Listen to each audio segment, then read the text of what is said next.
안녕하세요. 곽신의 전도사입니다. 먼저 귀신을 쫓고 말씀을 보겠습니다. 선창하지 않고 귀신 쫓겠습니다. 내가 나사렛 예수 그리스도의 이름으로 명하노니 더럽고 저주받은 귀신아 그라 그라 그라 그라 그라 그라 그라 그라 그라. 네, 세라 선생님께서 말씀 봉독해 주시겠습니다. 오늘의 말씀은 요한복음 6장 1절에서 15절 말씀입니다. 그 후에 예수께서 디베라의 갈릴리 바다 건너편으로 가심에 큰 무리가 따르니 이는 병자들에게 행하시는 표적을 보았음이러라. 예수께서 산에 오르사 제자들과 함께 거기 앉으시니 마침 유대인의 명절인 유월절이 가까운지라. 예수께서 눈을 들어 큰 무리가 자기에게로 오는 것을 보시고 빌립에게 이르시되 우리가 어디서 떡을 사서 이 사람들을 먹이겠느냐 하시니 이렇게 말씀하심은 친히 어떻게 하실지를 아시고 빌립을 시험하고자 하심이라. 빌립이 대답하되 각 사람으로 조금씩 받게 할지라도 200데나리온의 떡이 부족하리이다. 제자 중 하나 곧 시몬 베드로의 형제 안드레가 예수께 여짜오되 여기 한 아이가 있어 보리떡 5개와 물고기 2마리를 가지고 있나이다. 그러나 그것이 많은 사람에게 어떻게 얼마나 되겠사옵나이까. 예수께서 이르시되 이 사람들로 앉게 하라 하시니 그곳에 잔디가 많은지라 사람들이 앉으니 수가 5,000명쯤 되더라. 예수께서 떡을 가져 축사하신 후에 앉아있는 자들에게 나눠주시고 물고기도 그렇게 그들의 원대로 주시니라. 그들이 배부른 후에 예수께서 제자들에게 이르시되 남은 조각은 거두고 버리는 것이 없게 하라 하심으로 이에 거두니 보리떡 5개로 먹고 남은 조각이 12바구니에 찼더라. 그 사람들이 예수께서 행하신 이 표적을 보고 말하되 이는 참으로 세상에 오실 그 선지자라 하더라. 그러므로 예수께서 그들이 와서 자기를 억지로 붙들어 임금으로 삼으려는 줄 아시고 다시 혼자 산으로 떠나가시니라. 아멘. 네, 오늘 말씀은 예수님께서 행하신 4번째 표적인 오병이어의 사건입니다. 유치부 아이들도 익히 들어 알 만큼 우리 가운데 너무나 유명하고 귀한 사건인데요. 제가 생각했을 때도 가장 곱씹어야 되는 내용이 예수님의 12제자 빌립과 이름도 안 나온 한 아이의 믿음이 대조되는 부분, 그리고 그 아이의 작은 헌신이 일으킨 믿음의 역사인데 어떤 선생님께서 쓰셨는지 큐티책 적용하기에 너무나 잘 설명을 해 주셨더라고요. 이 부분 꼭 읽어주시고 지금 이 시간에는 그 외에 우리 삶에 적용할 수 있는 부분들을 함께 살펴보겠습니다. 1절부터 5절까지 읽겠습니다. 그 후에 예수께서 디베랴의 갈릴리 바다 건너편으로 가심에 큰 무리가 따르니 이는 병자들에게 행하시는 표적을 보았음이러라. 예수께서 산에 오르사 제자들과 함께 거기 앉으시니 마침 유대인의 명절인 유월절이 가까운지라. 예수께서 눈을 들어 큰 무리가 자기에게로 오는 것을 보시고 예수님께서 사역할 당시 어디를 가든지 사람들이 몰려들었기에 예수님과 제자들에겐 한숨 돌릴 시간, 식사를 챙겨 먹을 시간이 늘 부족했습니다. 그래서 틈이 날 때면 예수님께서는 사람들을 피해 제자들과 함께 한적한 곳을 찾았습니다. 이때도 그런 때였습니다. 그런데 예수님의 눈에 어느 동네의 사람 수보다 더 많은 큰 무리가 다가오는 것이 보였습니다. 예수님께서는 쉬고 싶으셨지만 하나님의 뜻은 다르셨고 기꺼이 하나님께서 허락하신 이 상황에 순종하셨습니다. 살다 보면 우리의 계획대로 우리가 바라는 대로 안 되는 일이 많습니다. 그냥 많은 것도 아니고 훨씬 더 많습니다. 그러나 예수님 안에 있는 우리가 해야 할 일은 하나님의 선하신 뜻을 믿고 그때그때마다 나에게 주어진 상황에 바로 적응을 하는 것입니다. 이것은 크리스천으로서 받아야 하는 필수 코스 훈련이기도 합니다.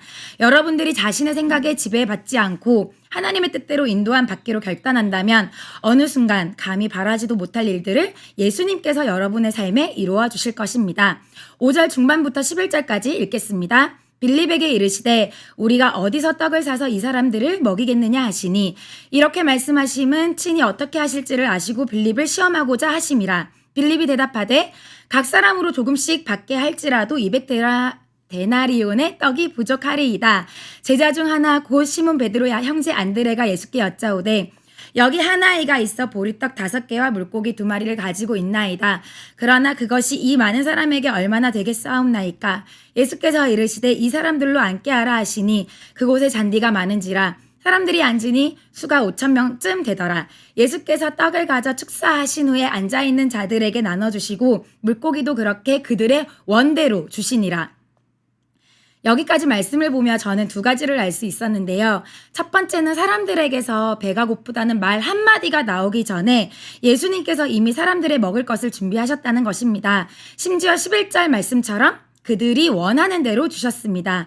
이 말씀을 보는데 광야 시절 모세와 이스라엘 백성들이 생각났습니다. 그때는 이스라엘 백성들이 배고프다고 아우성을 친 후에야 하나님으로부터 만나와 메추라기를 공급받을 수 있었습니다. 저는 이 사건이 마치 모세 시대, 즉 율법 시대와 예수님 시대, 즉 복음 시대의 차이처럼 느껴졌습니다. 그리고 제가 예수님을 통해 하나님을 만날 수 있는 영혼 육간의 축복이 넘치게 예비되어 있는 이 시대에 태어난 것이 너무나 감사하게 생각되었습니다. 두 번째는 자신이 먹을 것을 남기지 않고 전부를 드린 그 한 아이가 눈에 들어왔습니다. 이 시대 목사님께서 한 번씩 말씀하십니다. 살면서 한 번은 여러분들이 가진 전부를 하나님께 드려보라고. 제가 주의 손길에 들어서자 예수님께서는 몇 년에 한 번씩 저의 전부를 요구하셨습니다. 매번 순종하기 쉽지 않았지만 저의 인간적인 마음을 내려놓고 전부를 드릴 때마다 예수님께서는 제가 감히 바랄 수도 없는 것들을 주시겠다고 약속해 주셨습니다. 오늘 큐티 적용하기 뒷장에 이런 글이 있더라고요. 여기 명훈쌤이 그리신 것 같은데 이해할 수 없는 것을 요구하실 때 이해할 수 없는 것을 경험하게 하신다. 이 말씀을 삶에서 끝내 이루는 우리 모두가 되길 예수님 이름으로 축복합니다. 12절과 13절을 읽겠습니다. 그들이 배부른 후에 예수께서 제자들에게 이르시되 남은 조각을 거두고 버리는 것이 없게 하라 하심으로 이에 거두니 보리떡 5개로 먹고 남은 조각이 12바구니에 찼더라. 무리들이 배불리 먹었음에도 예수님께서 굳이 남은 조각들을 거두게 하신 이유는 두 가지로 추측됩니다. 한 가지는 사람들에게 하나님의 역사를 다시 한번 눈으로 확인시켜주기 위해서, 또 다른 한 가지는 근검절약을 강조하시기 위함입니다. 하나님께 풍성한 물질의 축복을 받은 후에 사치하는 삶으로 향해서는 안 됩니다. 우리에게 물질이 많든 적든 그 물질을 어디에 쓸지 늘 예수님의 음성에 귀 기울이며 예수님께서 원하시는 곳에 물질을 써야 합니다.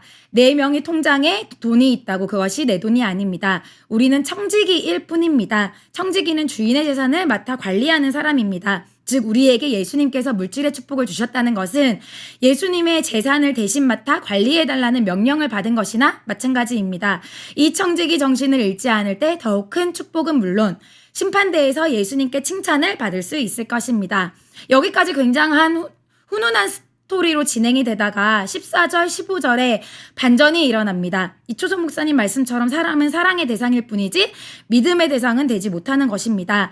마지막 절들 읽겠습니다. 그 사람들이 예수께서 행하신 이 표적을 보고 말하되 이는 참으로 세상에 오실 그 선지자라 하더라. 그러므로 예수께서 그들이 와서 자기를 억지로 붙들어 임금으로 삼으려는 줄 아시고 다시 혼자 산으로 떠나가시니라.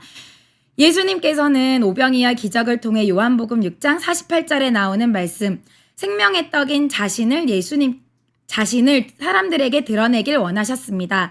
그런데 오병이어의 기적을 맛본 사람들이 예수님을 억지로 붙들어 자신들의 임금으로 세우려고 합니다. 이 사건을 통해 사람들이 큰 착각을 하고 있다는 것을 알 수 있었습니다. 첫 번째, 왕을 세우는 권한은 오직 하나님께 있는데 그들은 자신들에게 그 권한이 있다고 착각했습니다. 두 번째, 예수님을 통해 하나님께서 그들을 로마의 압제에서 당장 벗어나게 하시고 옛날 다윗 왕국의 명성을 되찾게 하실 거라고 착각했습니다.